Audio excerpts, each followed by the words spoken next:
On the anniversary of 9/11, embassies in Libya and Egypt were attacked. In the following days, 20 others were also attacked. I mourn for those who have died. Ambassador Chris Stevens, Diplomat Saun Smith, ex-SEALs Glenn Doherty and Tyrone Woods, and I pray for their families.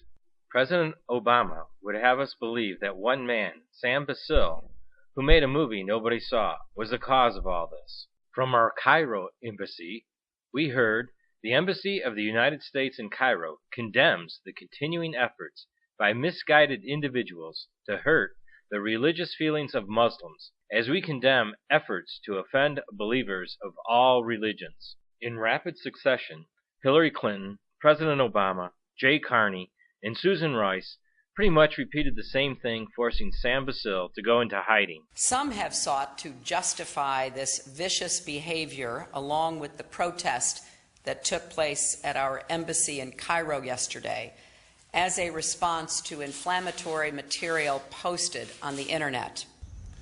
We reject all efforts to denigrate the religious beliefs of others.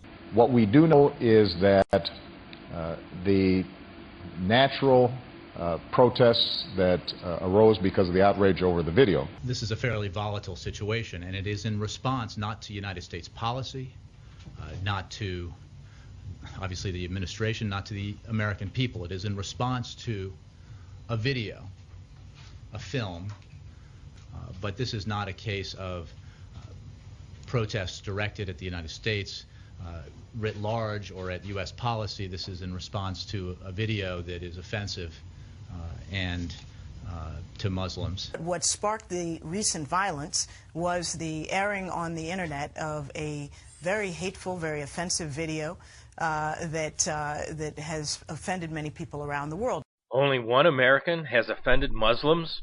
We can now proudly say what you've heard me say the last 6 months. Osama bin Laden is dead and General Motors is alive.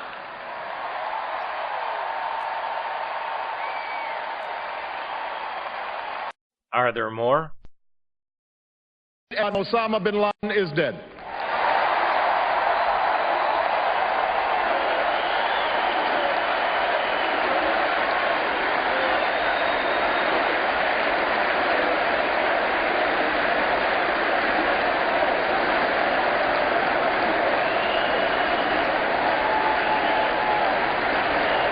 Was other offensive material being displayed?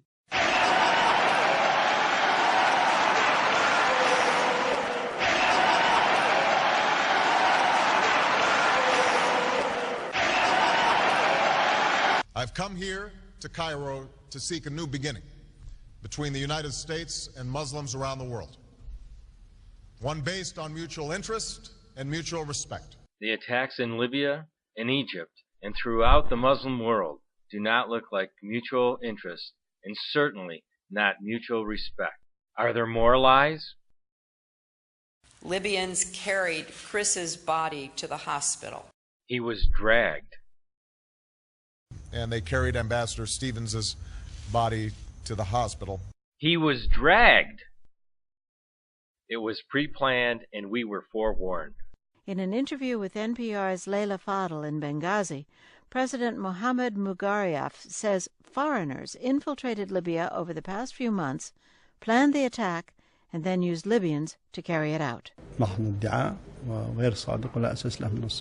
Mugariyaf says that over the past few months, foreigners took advantage of the security vacuum and flowed into the country from Mali and Algeria. I ask if this attack was over an anti-Muslim film that sparked violent protests across the Muslim world.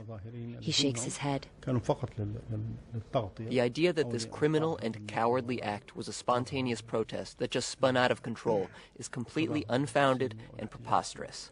We firmly believe that this was a pre-calculated, pre-planned attack that was carried out specifically to attack the U.S. consulate. The UK Daily Mail reported that this tragedy could have been averted.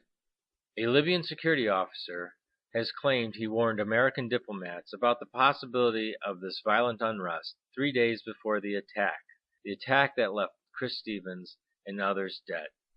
My heart goes out to them and their families. Was this an act of war?